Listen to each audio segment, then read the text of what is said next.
মা যদি ভালো হয় সন্তান অবশ্যই ভালো হবে।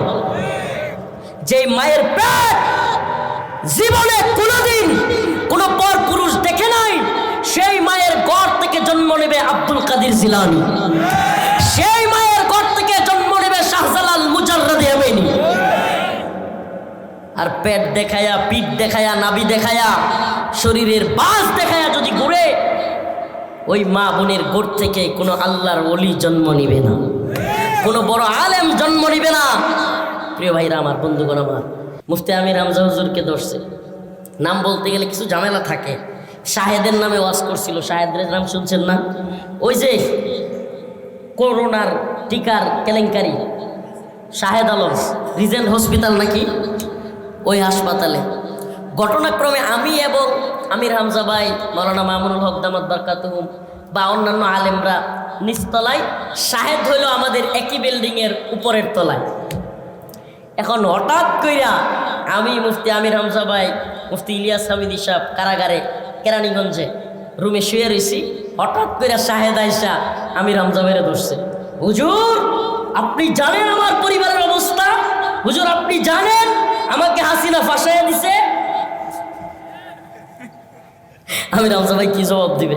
বলতেছে, হুজুর বলেন, কোন হসপিটালের মালিক কি করোনার টিকার সার্টিফিকেট দেয় না ডাক্তারে দেয়? জবাব আছে তো? বুঝলেন? জবাব তো নাই। আপনি কি নিকুশি গোষ্ঠী জানেন কিনা? সব জানা নাই।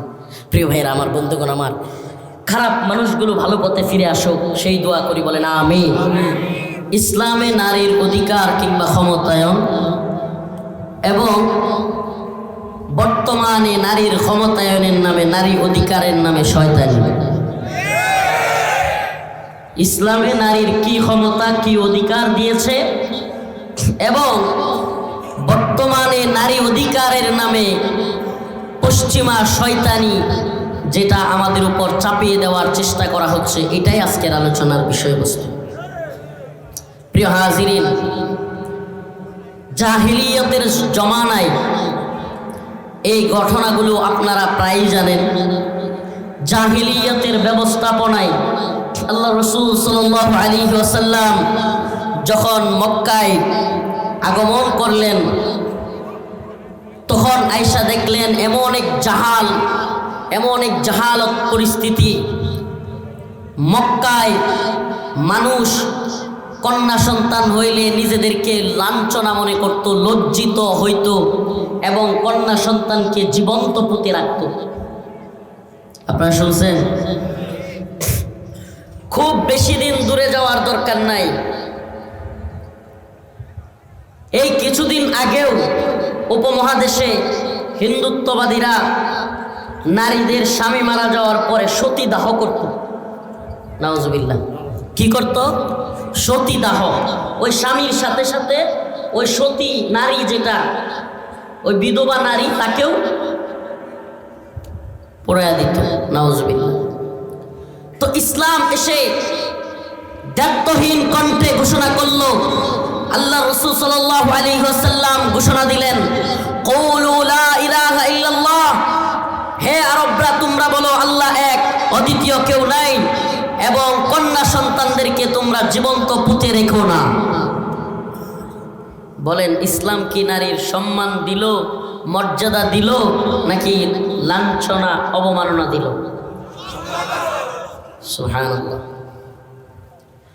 যখন নারীর কোনো অধিকার নাই, যেই সমাজে নারীকে জীবন্ত পুঁতে রাখা হইতো, সেই সমাজে নারীকে মা বানিয়ে দেওয়া, সেই সমাজে এসে হাদিস উচ্চারণ করা, আল জান্নাতু তাহতা আকদামিল উম্মাহাত, মায়ের পায়ের নিচে সন্তানের বেহেশত। কি এটা কি সহজ মনে করছেন? এটা এখনকার সমাজে আমরা বুঝাইতে পারবো না। তৎকালীন আরবে জাহিলিয়তের জামানায় যেখানে কন্যা সন্তান হইলে জীবন্ত পুঁতে রাখা হইতো, নিজেকে লাঞ্ছনা অবমাননা কর মনে করত, সেই জায়গায় আল জান্নাতু তাহতা আকদামিল উম্মাহাত, মায়ের পায়ের নিচে সন্তানের বেহেশত। আর কোনো নারীকে জীবন্ত পুঁতে রাখা যাবে না, নারীকে সম্মান করতে হবে, নারীকে ইজ্জত করতে হবে। এই মর্যাদা সম্মান ইসলাম দিয়েছে কি দেয় নাই? প্রিয় উপস্থিতি, শুধু কি তাই, নারীদের জন্য ওয়ারিসানা সম্পদ এবং সেই সম্পদের সুষম বন্টন, সেটাও ইসলাম এসে নারীদেরকে তাদের সম্পদের ভাগ সেটাকেও সাব্যস্ত করেছে। কিন্তু ইসলাম আসার পূর্বে নারীদের, এই তো রিসেন্ট কিছুদিন আগেও, এখনো মনে হয় সনাতনীদের মধ্যে ওই আইন আছে, তারা কিছুই পায় না, বিয়ে হওয়ার সময় যা দেওয়ার দিয়ে দেয়, আর কিছুই কি করে না। প্রিয় ভাইরা আমার, বন্ধুগণ আমার, তো ইসলাম এত মর্যাদা এত সম্মান দিল, কিন্তু আমাদের নারীবাদীরা, এই বাংলাদেশ নয় গোটা পৃথিবীতে ইসলাম বিদ্বেষী তথাকথিত নারীবাদীরা আমাদের মা বোনদেরকে উলঙ্গ বেহায়া করে রাস্তায় নামানোর এক নীল নকশা তৈরি করল। এদের কাজটা অনেকটা ওই লেস কাটা শিয়ালের মতো। লেস কাটা শিয়ালের গল্প শুনছেন? হ্যাঁ, এক শিয়াল কৃষকের খামারের মধ্যে প্রতিদিন মুরগি দইরা চুরি করে খায়। কৃষক বেচারা পড়ছে বিপদে, প্রতিদিন খামার থেকে মুরগি থাকে না, রাগে খুবে ওই বেচারা এক রামদানিয়া ওই খামারের দরজার চিপার মধ্যে গিয়া বসে আছে। আজকে শিয়াল আসলে এক কূপ দিয়া কল্লা ফেলে দিব। এবার শিয়াল তো অতি চালাক, মুরগি নিয়ে দিছে দৌড়। ওই যে খামারের যে কৃষক, উনি কূপ দিছে ঠিকই, কল্লায় না লাইগা লাগছে লেঞ্জার মধ্যে। লেঞ্জার মধ্যে লাগার পরে শিয়ালের লেজ কেটে গেছে, দৌড়াইয়া সব শিয়ালের মধ্যে ওই শিয়ালটা চলে গেছে। ঘটনাক্রমে ওই শিয়ালটা ছিল শিয়ালের দলের লিডার নেতা, শিয়ালের দলের লিডার নেতা। এখন সব শিয়ালরা বলতেছে, লিডার নেতা আপনার লেজ কাটা কেন? সে মনে মনে চিন্তা করতেছে, যদি ঘটনা সত্যি সত্যি প্রকাশ করি যে আমার লেজ কৃষকে কাইটা দিছে, মুরগি চুরি করতে গেছিলাম, তাইলে তো আমার নেতামি টিকে থাকবে না। তাইলে কি করা যায়? কয় নেতামি টিকায় রাখার জন্য শিয়াল একটা বুদ্ধি তৈরি করলো। কি সেই বুদ্ধি? সে সকল শিয়ালদেরকে বলল, আজকের এই দিনে যে ইচ্ছাকৃতভাবে নিজের লেজ কাটবে, সে আগামী 100 বছর আমাদেরকে নেতৃত্ব দেবে। ঘটনাটা শুনে হাস্যকর লাগতেছে। ওই পশ্চিমারা হলো লেজ কাটা শিয়ালের মতো, যারা কিনা তাদের নারীদেরকে বাজারের পণ্য বানিয়েছে, যারা কিনা নারীদেরকে ফর্ন স্টার বানিয়েছে, যারা কিনা নারীদেরকে যেখানে মন চায় ইউজ করে ফেলে দিচ্ছে। যেই সমাজের মধ্যে, পশ্চিমা সমাজের মধ্যে এখন নারীদেরকে কেউ বিয়ে করতে চায় না, নারীরা এখন ব্যবহৃত টিস্যুর মতো ইউজ হচ্ছে। কে কার বাবা সন্তান সেটা বলতে পারতেছে না, অবাধ জিনা বেবিচারে লিপ্ত হচ্ছে। যার যখন মন চায়, যাকে মন চায় বয়ফ্রেন্ড গার্লফ্রেন্ড বলে নিয়ে যাচ্ছে, অবাধ যৌনাচারে লিপ্ত হচ্ছে। আর দিন শেষে সমাজ ব্যবস্থা ধ্বংস হচ্ছে, পারিবারিক সিস্টেম ধ্বংস হচ্ছে। এক জারজের প্রজন্ম তৈরি হয়েছে। কোন প্রজন্ম? জাওরার প্রজন্ম। পশ্চিমে জাওরাদের অভাব নাই। আপনি কি জানেন, আফগানিস্তানে পশ্চিমারা যখন হামলা করলো, আমেরিকা সহ পশ্চিমারা যখন আফগানের তালেবানের উপর হামলা করলো, তখন তালেবানের সাথে 2001 সালে যুদ্ধ শুরু করলো। কিছুদিন যাওয়ার পরে আমেরিকার অনেক সৈন্যরা পাগলের মতো হয়ে গেছে। বড় বড় যারা বুদ্ধিজীবী, বড় বড় যারা মাস্টার মাইন্ড পশ্চিমাদের, তারা চিন্তা করলো এটার কারণ কি। তারা কারণ বের করে যেটা দেখলো, যেই সমস্ত সন্তানদের বাবা মার ঠিক আছে, এদের অন্তরের মধ্যে সাহস বেশি থাকে, এরা যোদ্ধা হয়, এরা সাহসী হয়। কিন্তু যেগুলোর জন্মের ঠিক নাই, এগুলো যোদ্ধাও হয় না, ভীতু হয়, কাপুরুষ হয়। তাইলে এই উপমহাদেশের মুসলমানদের জন্মের ঠিক আছে, কথা কয় না, বাবার ঠিক আছে, মার ঠিক আছে, কিন্তু ওই পশ্চিমা নারীবাদীদের জন্মেরও ঠিক নাই, বাবা কেডা মা কেডা এটারও ঠিক নাই। কে কার সাথে কখন যাচ্ছে, কে কার বিছানায় কখন ঘুমাচ্ছে, এটার কোনো ঠিক ঠিকানা নাই। বাপেরও ঠিক নাই, মারও ঠিক নাই। সন্তান হয় জাউরা, অগরও লেস কাইটে গেছে। এখন আমাদের পরিবার, আমাদের সমাজের লেস কাটার চেষ্টা করতেছে। কেমনে লেস কাটার চেষ্টা করতেছে? কেন আজকে আলোচনাটা নিলাম? আজকের নিউজ আপনাদেরকে শোনাই। হয়তো যারা সচেতন মহল আছেন অনেকেই হয়তো এই নিউজগুলো দেখেছেন, কিন্তু যারা জানেন না, দেখেন নাই, তাদের জন্য এই নিউজটা খুবই গুরুত্বপূর্ণ।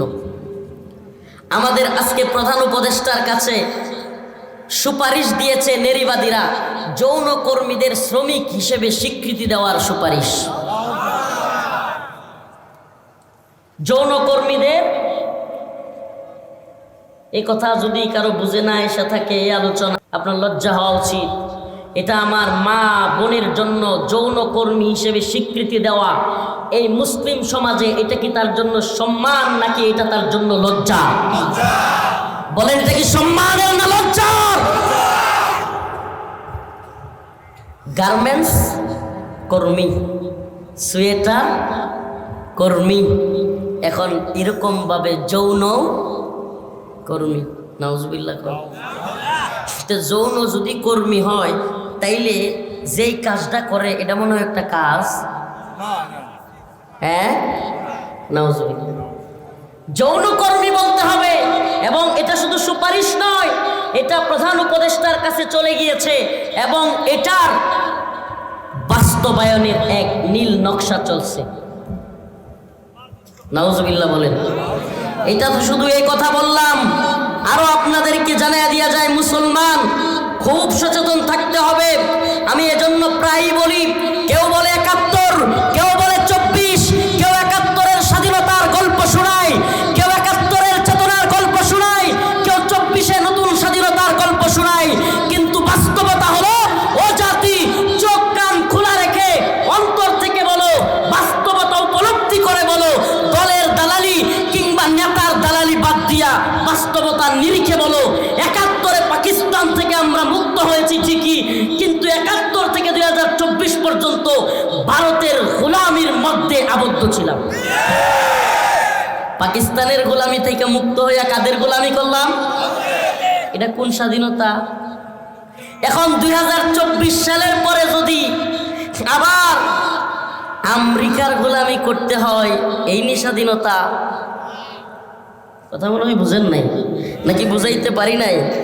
এই দেখেন, আমাদের মুসলমানদের উত্তরাধিকার আইন নিয়ে টান দিছে। এই কথাগুলো খুবই জরুরি।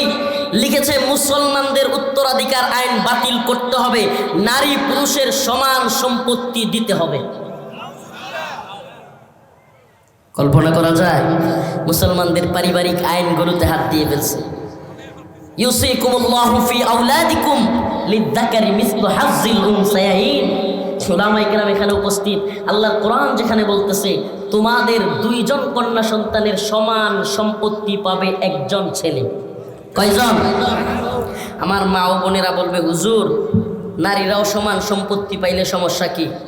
আমি আপনার কাছে জানতে চাই, স্ত্রীর হক আদায় করা, স্ত্রীর ভরণ পোষণ, খাওয়া দাওয়া, শাড়ি গহনা সব কিছু দেওয়ার দায়িত্ব কার? বলেন কার? ঈদে কুরবানি দেওয়ার দায়িত্ব, সদাকা ফিতরা দেওয়ার দায়িত্ব কার? সন্তানের ভরণ পোষণের দায়িত্ব কার? সব দায়িত্ব যার। তারে যদি আপনি সমান দেন, তাইলে বিষয়টা অনেকটা এমন হয়ে গেল। একটা ছোট্ট উদাহরণ দিয়ে বোঝাবো। উদাহরণ দিব?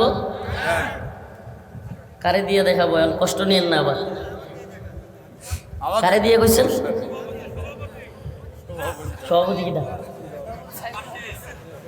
আচ্ছা, সভাপতি সাহেব আর আমি। মনে করেন সভাপতি সাহেব কথার কথা হাফ কেজি চালের ভাত খাইতে পারে। কতটুকু? মনে করেন খাইতে পারে। আর আমি খাইতে পারি আধা পোয়া। কতটুকু? বলেন না, কতটুকু? 1 পোয়ার অর্ধেক। সভাপতি সাহেব খাইতে পারে আধা কেজি, আমি খাইতে পারি আধা পোয়া। একটু উদাহরণটা সুন্দরভাবে বুঝবেন, মা বোনেরাও বোঝার দরকার আছে যদি আমার কথাগুলো আপনাদের কানে যায়। এখন মনে করেন এই হুজুর আমাদের 2জনের দাওয়াত দিছে, সভাপতি সাহেবরেও আমারেও দাওয়াত দিছে ওনার বাড়িতে দাওয়াত খাওয়ার জন্য। এই কথা বলবেন না। এখন আমরা দুইজনকে দাওয়াত দেওয়ার পরে সভাপতি সাহেব এবং আমি যখন গেছি, উনি বললেন যে মাদানী সাহেব, সভাপতি সাহেব, আমি দুইজনের জন্য 1 কেজি চালের ভাত রান্না করছি। কত? 1 কেজি। সভাপতি সাহেব খাবে আধা কেজি, হাফ কেজি আপনিও খাইতে হবে হাফ কেজি। দেখতে মনে হয় না সমান অধিকারই তো দিছে, ঠিকই ঠিক না? এখন আমি তো খাইতে পারি আধা পোয়া খাওয়ার পরে আমার তো পেটে আর যায় না। এখন যদি উনি লাঠি নিয়ে বৈশাখ কয় যে মাদানী সাহেব সমান অধিকার, আপনারও আধা কেজি খাইতে হবে, এখন এই খাওয়া আমার জন্য কি আনন্দের হবে নাকি আযাবের হবে? কথা কয় না? উনি তো ঠিকই আধা কেজি খাইয়া বসে আছে, কারণ ওনার শরীর স্বাস্থ্য সব ওইরকম আছে, আধা কেজি খাইতে পারবে। কিন্তু আমি তো আধা পোয়া খাওয়ার পরে আর কি করতে পারি না, খাইতে পারি না। মনে করেন ঠিক একটু উল্টায় দেন বিষয়টা, ওনাকেও মনে করেন আধা পোয়া দিল, আমাকেও আধা পোয়া দিল। উনি বলল যে ঠিক আছে, দুইজনকে সমান অধিকার আধা পোয়া করে দেওয়া হইল। আমি তো আধা পোয়া খাইছি, পেট ভরে গেছে, আলহামদুলিল্লাহ বলতেছি, শুকরিয়া আদায় করতেছি। কিন্তু সভাপতি সাহেব মনে মনে নারাজ, বলতেছে কি খাওয়াইলো, পেটের এক সাইডই বললো না। কথা কয় না? কারণ উনি তো খাইতে পারবেন কতটুকু, আধা কেজি হাফ কেজি। তো আমার উদাহরণটা বুঝছেন? আমি খাইতে পারি আধা পোয়া, আমার তো পেট ভরে গেছে, কিন্তু উনি খাইতে পারেন আধা কেজি, উনার তো পেট ভরে নাই। উনার মনের মধ্যে কষ্ট থাকবে, মনে করবে হায় রে, সমান তো দিলি কিন্তু সুন্দর বন্টন করতে পারলি না। প্রিয় ভাইরা আমার, বন্ধুগণ আমার, সমান অধিকার আর সুষম বন্টন এক জিনিস না। বলেন না, সমান অধিকার আর সুষম বন্টন, সুন্দর বন্টন, দুইটা কি না? বলেন কি না? এক জিনিস না।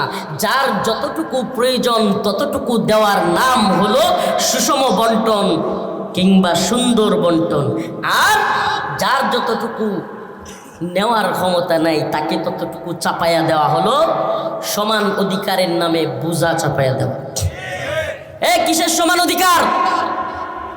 আজকের নারীবাদীদের কাছে জানতে চাই, এই চৈত্র মাসের ভর দুপুরে ঢাকার রাস্তায় গরমের তীব্রতার মধ্যে কোন নারী আছে যে রিক্সা চালাইতে পারবে প্যাডেল মাইরা? হ্যাঁ, তাইলে এই চৈত্র মাসের ভর দুপুরে পুরুষরাও রিক্সা চালায়। এখন ঘরের যে পুরুষ আছে, স্বামী যদি কয় কিরে সমান অধিকার তো, রিক্সা 6 মাস আমি চালামু, 6 মাস তুই চালাবি। উপায় আছে আমাদের মা বোনদের? সমান অধিকার নিয়ে চিল্লান, যাকে যেটা দেওয়া উচিত। আরে নারীকে সৃষ্টি করেছেন কে? পুরুষকে সৃষ্টি করেছেন কে? স্রষ্টাই তো জানেন, আল্লাহই তো জানেন কাকে কতটুকু দিলে ইনসাফ হবে। এই নারীবাদীরা, এই শয়তানের দল বুঝাতে চায় যে আল্লাহ সুন্দর বন্টন জানে না। নাউজুবিল্লাহ, এটা শিরক, এটা কুফর। আল্লাহ সুন্দর বন্টন জানে না, এটা বলা কি? বাসের মধ্যে নারীদের আলাদা সিট আছে না নাই? ট্রেনের মধ্যে নারীদের আলাদা সিট আছে না নাই? এখন দেখা যায় বিভিন্ন জায়গায় টয়লেটের মধ্যেও মহিলাদের জন্য আলাদা জায়গা আছে না নাই? যদি সমান অধিকার হয় আর একই বাথরুমে দেয়, হঠাৎ করে এক পুরুষ যদি দরজা খুলে ঢুইকা যায়, আপনাকে তো সমান অধিকারের চিন্তা করলে সবকিছু চিন্তা করতে হবে। তো পাগলের মতো চিন্তা করলে তো হবে না। আপনি হলেন নারীবাদী, আপনার শয়তানি দিয়ে পৃথিবী চলে না। আল্লাহ পাক জানেন আমি দুনিয়া সৃষ্টি করেছি, আমি মানুষ সৃষ্টি করেছি, আমি নারীকে সৃষ্টি করেছি, আমি পুরুষ সৃষ্টি করেছি। আমি জানি কাকে কি দিতে হবে, কতটুকু দিলে ইনসাফ হবে। শুধু কি বাথরুমে আর বাসে আর ট্রেনের মধ্যে আলাদা, সংসদেও আলাদা। সংরক্ষিত নারী আসন নাই? কথা কয় না? সংরক্ষিত নারী, এখন যদি বলেন যে নারীদের বাসের সিট লাগবে না, আমরা নারীবাদীরাই সব জায়গায় সমান অধিকার, শত শত পুরুষের লগে ট্রেনের মধ্যে যাতাযাতি করে উঠতে পারবেন? উঠতে পারবো আমাদের মা বোনেরা? এটা কোন ধরনের শয়তানি? এই সমান অধিকার। এবার আসেন আরেকটু সুন্দরভাবে ব্যাখ্যা করে আপনাকে বলি। একটা পুরুষ সে বাবার কাছ থেকে সম্পত্তি পায়, কিন্তু তার খরচ তার স্ত্রীর পিছনে, শাড়ি গহনা খাবার দাবার সব কিছু করা লাগে কি লাগে না? বউয়ের বাইরে দেওয়া লাগে, বউয়ের বোনেরও দেওয়া লাগে, নাইলে তো নিজের বাইরে দাও, নিজের বোনেরে দাও, আমার ভাই বোনের দেয় না, ঠিক কিনা? কমন করছে তো, এরকম দেওয়া লাগে। তার মধ্যে সন্তানের ভরণ পোষণ আছে না নাই? সব কিছু করা লাগে কি লাগে না? ঈদ আসলে ঈদের মধ্যে কুরবানি করো, যাকাত দাও, ফিতরা দাও, সংসার চালাও, বাবা মাকে দেখো, ভরণ পোষণ, স্ত্রীর সন্তানের সব দায়িত্ব কার? বন্ট পাইছে কয়টা? কিন্তু নারী তো খালি স্বামীর এখান থেকে পায় না, সরি বাবার বাড়ি থেকে পায় না, স্বামীর কাছ থেকেও। কথা কন না? তার খরচ আসেনি? তার কি খরচ? তার কি খরচ? ইসলামে তাকে ভরণ পোষণের দায়িত্ব দেওয়া হয় নাই। উলামায়ে কেরাম এখানে আছেন, ইসলামী শরিয়া একজন নারীকে তার সন্তানের ভরণ পোষণের দায়িত্ব দেয় নাই, এমনকি তার নিজের ভরণ পোষণের দায়িত্ব স্বামীর উপরে চাপাই দিছে। ঠিক কি ঠিক না? হাড় ভাঙ্গা খাটুনি দিবে পুরুষ, ঘরে থাকবে নারী। ইসলাম নারীদেরকে সম্মানিত করেছে, সুবহানাল্লাহ বলবেন না? ইসলাম বলেছে নারীরা সম্মানী, নারীরা ঘরের রানী। সুবহানাল্লাহ কর। স্ত্রীরা কি ঘরের রানী? তাদেরকে অসম্মান করা যাবে না, তাদেরকে প্রহার করা যাবে না, তাদের সাথে ভালো আচরণ করো। অথচ সেই সম্মান বাদ দিয়া কয় আমরা সমান অধিকার চাই। এ নারীবাদীর দল আমাদের মা বোনদেরকে এই বিভিন্ন ধরনের কাজের মধ্যে পুরুষদের সাথে প্রতিযোগিতায় লাগাইতে চায়। মেয়েলি স্বভাব বাদ দিয়া, আল্লাহ মাফ করুক, অনেক বোনেরা কষ্ট পাইতে পারে, যারা কিনা চাকরি করে, যে সমস্ত মা বোনেরা চাকরি করে, এদের মেয়েলি স্বভাব চলে যায়, পুরুষত্বের স্বভাব চলে আসে। চ্যালেঞ্জ করলাম, দেখেন মেয়েলি স্বভাব কি? আল্লাহ প্রদত্তভাবে একটা মেয়ে লাজুক হবে। সুবহানাল্লাহ। মেয়েলি স্বভাব কি? আল্লাহ প্রদত্তভাবে সে লাজুক হবে, আল্লাহ প্রদত্তভাবে তার শরীর নরম হবে, আল্লাহ প্রদত্তভাবে সে ঘরের কাজ করবে। সুবহানাল্লাহ। এটা মেয়েলি স্বভাব। কিন্তু যখন একটা পুরুষ এবং একটা নারী দুইজন চাকরি করে, স্বামী এবং স্ত্রী, মেয়েলি স্বভাব থাকে না। দুইজনই অফিস করে আসে, এরকমভাবে ব্যাগটা মিল্লা দিয়ে দুইজন শুয়ে যায়, স্বামী স্ত্রীর কাছে যায়, তো যাও যাও যাও, ঘুম ধরছে যাও। এমনকি ওই বাচ্চা লালন পালনের ক্ষেত্রেও ওই দুইজন মিলে অফিস করে, বাচ্চারা বাড়িতে বুয়ার কাছে রাইখা যায়। ওই বুয়ার যে চরিত্র, ওই বাচ্চারও সেই চরিত্র হয়। ওই যে মায়ের আদর পায় নাই, সময় নিয়ে মায়ের যত্ন পায় নাই, কথাগুলো একটু শুনতে বিটগুটে লাগবে। কোনো এক বড় মনীষী, নামটা মনে আসতেছে না, তিনি বলেছিলেন, আমাকে একটা শিক্ষিত ভদ্র মা দাও, আমি তোমাকে একটা সুন্দর পৃথিবী উপহার দিব। সুবহানাল্লাহ। তো এই কথাটা উনি কেন বলেছেন? মা যদি ভালো হয়, সন্তান অবশ্যই ভালো হবে। যে মায়ের পেট জীবনে কোনোদিন কোনো পর পুরুষ দেখে নাই, সেই মায়ের ঘর থেকে জন্ম নেবে আব্দুল কাদের জিলানী, সেই মায়ের ঘর থেকে জন্ম নেবে শাহজালাল মুজাররদে আমিনী। আর পেট দেখায়া, পিঠ দেখায়া, নাভি দেখায়া, শরীরের বাস দেখায়া যদি ঘুরে, ওই মা বোনের ঘর থেকে কোনো আল্লাহর ওলি জন্ম নিবে না, কোনো বড় আলেম জন্ম নিবে না। প্রিয় ভাইরা আমার, বন্ধুগণ আমার, খারাপ দিক থেকে নামগুলো না বললাম, এটা হুজুর এই যে নাম কইছেন না, এটা একটা গন্ডগোল হয়ে গেছিল, জানেন আপনি হুজুর? না হুজুর বলছিল ডিপজল, তো আমির হামজা ভাই এই নাম বলছিল, বুঝছেন? মজার ঘটনা কই, ডিপজলে গিয়ে একদিন ধরছে আমির হামজা ভাই, মুফতি আমির হামজা হুজুরকে ধরছে। নাম বলতে গেলে কিছু ঝামেলা থাকে। শাহেদের নামে ওয়াজ করছিল, শাহেদের নাম শুনছেন না? ওই যে করোনার টিকার কেলেঙ্কারি, শাহেদ আলম রিজেন্ট হসপিটাল নাকি, ওই হাসপাতালে ঘটনাক্রমে আমি এবং আমির হামজা ভাই, মাওলানা মামুনুল হক দামাত বারকাতুহুম বা অন্যান্য আলেমরা নিচতলায়, শাহেদ হইল আমাদের একই বিল্ডিংয়ের উপরের তলায়। এখন হঠাৎ কইরা আমি, মুফতি আমির হামজা ভাই, মুফতি ইলিয়াস হামিদি সাহেব কারাগারে কেরানীগঞ্জে রুমে শুয়ে রয়েছি, হঠাৎ করে শাহেদ আয়সা আমির হামজা ভাইরে ধরছে। হুজুর আপনি জানেন আমার পরিবারের অবস্থা, হুজুর আপনি জানেন আমাকে হাসিনা ফাঁসাইয়া দিছে। আমি রামজা ভাই কি জবাব দিবে? বলতেছে হুজুর বলেন কোন হসপিটালের মালিক কি করোনার টিকার সার্টিফিকেট দেয় না ডাক্তারে দেয়? জবাব আছে তো? বুঝলেন? জবাব তো নাই। আপনি কি নিকুশি গোষ্ঠী জানেন কিনা? সব জানা নাই। প্রিয় ভাইয়েরা আমার, বন্ধুগণ আমার, খারাপ মানুষগুলো ভালো পথে ফিরে আসুক সেই দোয়া করি, বলেন আমিন। তো যে কথাটা বলতেছিলাম, কোথায় ছিলাম বলেন তো? ওয়ারিস না ওয়ারিস, মা ভালো হলে সন্তান ভালো। এই যে ওয়ারিসানা সম্পত্তির বিষয় যেটা বললাম, যে খরচের দায়ভার সম্পূর্ণ পুরুষের, নারীর খরচের দায়ভার নাই। কিন্তু আজকে এই নারীবাদী শয়তানেরা এরা আইন প্রণয়নের জন্য সরকারের কাছে চাপ প্রয়োগ করতেছে। মুসলমানদের উত্তরাধিকার আইন বাতিল করতে হবে, পুরুষ এবং নারী সমান সম্পত্তি দিতে হবে। নাম্বার 2, সকল ধর্মের জন্য অভিন্ন পারিবারিক আইন প্রণয়ন করতে হবে। এটা মনে হয় বুঝাইতে পারি নাই। নাউজুবিল্লাহ। সকল ধর্মের এক আইন, মানে কোরআনের কোনো আইন আমাদের পরিবারে চলবে না, আমাদের পারিবারিক। এরপরে দেখেন আরো খতরনাক কি, 3 নাম্বারটা হলো জাতিসংঘ প্রণীত CEDAW সনদের অধীনে বিবাহ ও পারিবারিক ক্ষেত্রে আইনের বাস্তবায়ন। মানে জাতিসংঘ নামের কুফরি সংস্থা যে আইন তৈরি করেছে সেটা আমাদের এই বাংলাদেশেও ঢুকাইতে হবে, এবং ইসলামিক যে আইনে বিবাহ শাদী হয়, যেই আইনে রেজিস্ট্রি হয়, একে অপরের আলাদা হয়, আমি শব্দটা ইউজ করতেছি না, বিবাহিতদের জন্য এই শব্দও কম ইউজ করা চাই। প্রিয় ভাইয়েরা আমার, তো এই যে আইন, এটা তাদের আদলে তৈরি করতে হবে।